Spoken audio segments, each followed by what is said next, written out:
Welcome to our course focusing on current cyber threats. This module will raise key points regarding who our enemy really is and will help you discover weaknesses in your computer system protection. How do you typically behave security-wise? What are the behavior patterns of system administrators and users?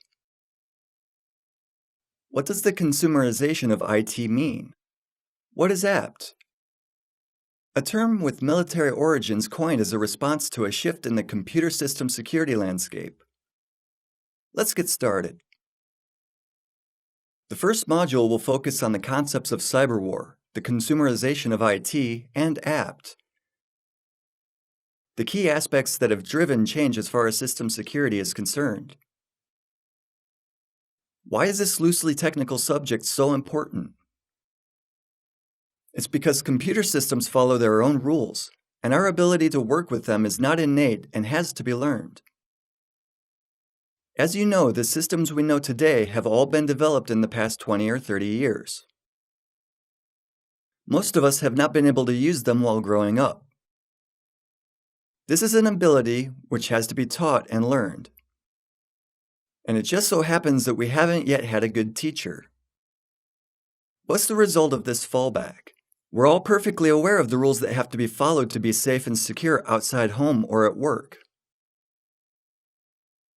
We follow them intuitively, and at the same time, when it comes to virtual security or computer system security, we draw a blank regarding the same set of rules.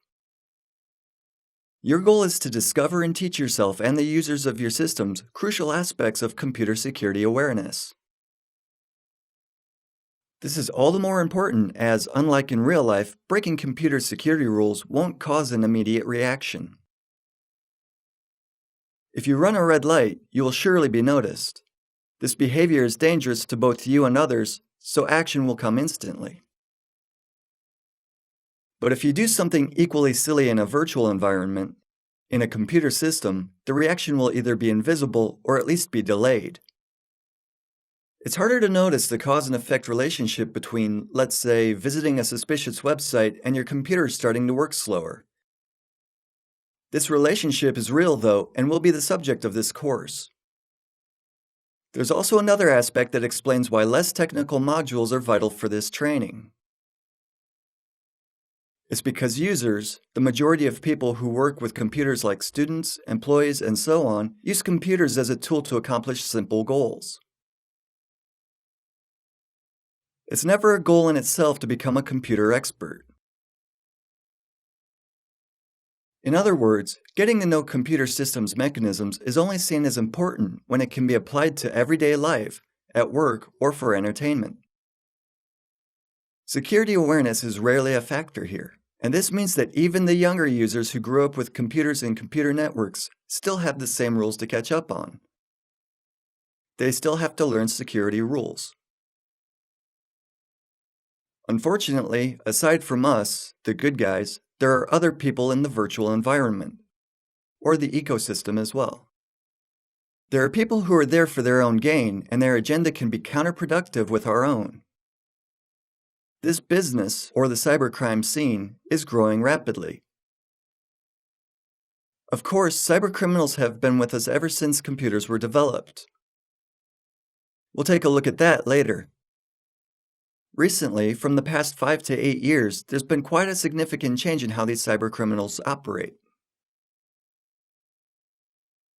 Simply put, to be truly secure in all environments, whether it's the real or virtual world, you have to first know its basic security rules. As of now, you're not fully aware of them and you need to increase your knowledge. There are, however, other people out there that are extremely savvy with computer security. People who have tons of experience or have studied for years or simply make good use of the knowledge found on the internet. They can attempt to exploit for their own purposes our ignorance and carelessness and the fact that we're breaking basic security rules. And the problem is they're often successful in these attempts.